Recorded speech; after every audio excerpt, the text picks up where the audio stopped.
Hi, good morning. This is Todd Clausen, Territory Agronomist with DeKalb and Asgrow in Central Iowa. And this is Monday Morning Alert, brought to you by Bloomington Seeds. It is May 1st, which is a Tuesday, and it's a little overcast here. I'm on the site of the Farm Progress Show 2012, just east of Boone, just west of Ames, Iowa this morning. It's overcast, it's a little bit cool. No one's running in the fields today, although it might go late today because we really didn't have a whole lot of rainfall over the past weekend. Corn's starting to pop out of the ground, and some of those planting dates that are 14 to 21 to 22 days old. But today I want to talk about soybeans, and is it time to plant soy? And yes, it is. Early planting dates with soybeans are very, very critical for top-end yields in soybeans. As understand, soybeans are an indeterminate plant, and when I ask how many nodes will a soybean put on, and well, the best answer is it depends, because it does depend.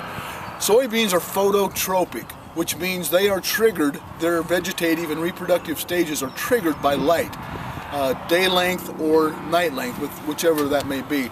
Give you an example. If we plant a 2-0 soybean right here in Boone County and a 3-0 soybean here in Boone County today on May 1st, those two soybean crops will flower on the same day, or really close to the same day, the same time frame, because again, they are triggered by the length of the day. Well, what's the longest day of the year? June 21st. It's not long after that soybeans will begin to flower, and it's generally 12, 13, 14 days after the longest day of the year, so that puts us into the first week of July. So when I say how many nodes will a soybean put on, the answer is it depends. What does it depend on? Well, it really depends on planting date.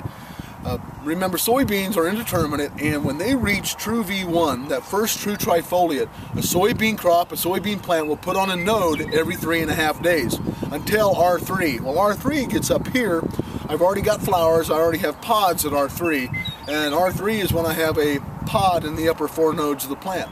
Remember, that plant will put on a node every 3.5 days from this point in time till that point in time, which is R3. Why is planting date important?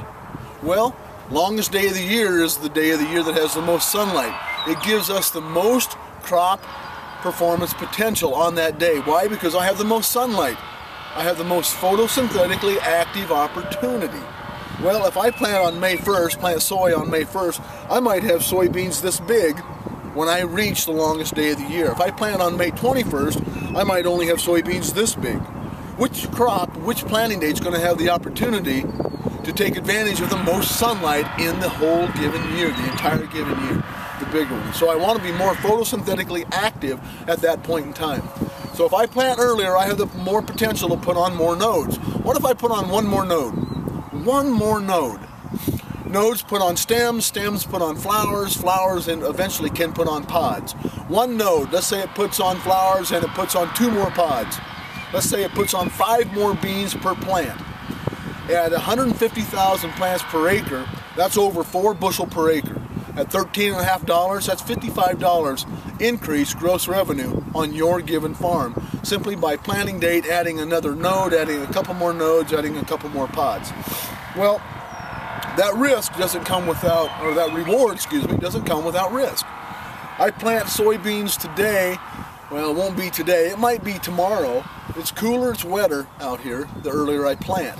So that comes with disease risk. The longer I'm in the ground, I have risk of disease, particularly Phytophthora and Pythium. Secondly, let's say you plant your soybeans tomorrow, your first field of soybeans tomorrow, May 2nd. And in your neighborhood, your given community, you have the first soybean field up and out of the ground. Where do you think those early emerging bean leaf beetle will go? They'll probably come to your farm if you have soybeans up, because they're going to be attracted to that vegetation and to those soybean plants. So there's ways around this. Our suggestion, our recommendation is planting a premium dual component seed treatment with fungicide and insecticide to control Phytophthora, Pythium, then also give your plants protection from those early emerging bean leaf beetle. Lastly, early planted soybeans have a higher risk of SDS, or sudden death syndrome. This is 2012, it's an even year, and And if you recall, the last even year, 2010, was a high incidence of SDS season. The longer it takes soybeans to come out of the ground, the more at risk they are of contracting and being impacted by sudden death syndrome, which is a Fusarium species. So,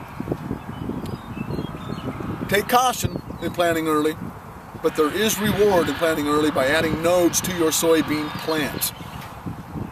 Treat your soybeans with a premium seed treatment with both a fungicide and an insecticide, and put them out there where they have the best chance of emerging out of the ground at very rapid rates to help lower the incidence of SDS. Alright, hey, it's May 1st. It's Monday Morning Alert. I'm in Boone, Iowa, just outside the Farm Progress Show. Hopefully this burns off and we get a warm week. I'm Todd Clausen, Territory Agronomist with the Calvin Asgrow. For Bloomgren Seed, this is Monday Morning Alert. Thank you.